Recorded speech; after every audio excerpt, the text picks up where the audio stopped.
And only on Fox tonight, a new tip. It is one that you haven't heard before now. It was reported more than a month before utility worker Roy Kronk found Caylee's remains. Now, the tip reported on November 8th by private investigator Jim Hoover, and it involved the same woods near the Anthony home. Shannon Butler live at the Orange County Courthouse to fill you in. Shannon, we understand the tip was given to a volunteer with that group, the search group Texas EquiSearch.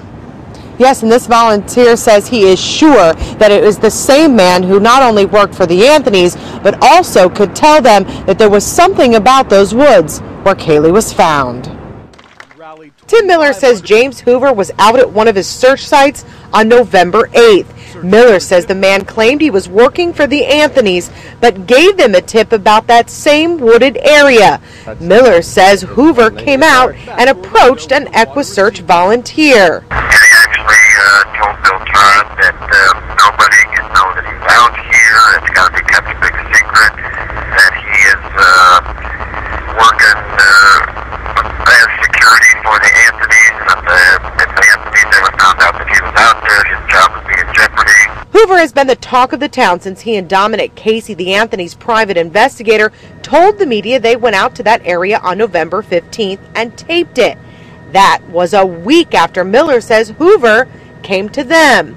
Miller says Hoover filled out one of the EquiSearch forms, but he would not tell us what Hoover told them. Anybody that knows about it and needs to know about that tip does know about that tip. Miller would not say what Hoover said, but Bill Todd's wife told us Hoover's tip didn't directly point them to the location where Caylee was found on December 11th, but instead said someone saw Casey's car parked near that patch of woods back in June.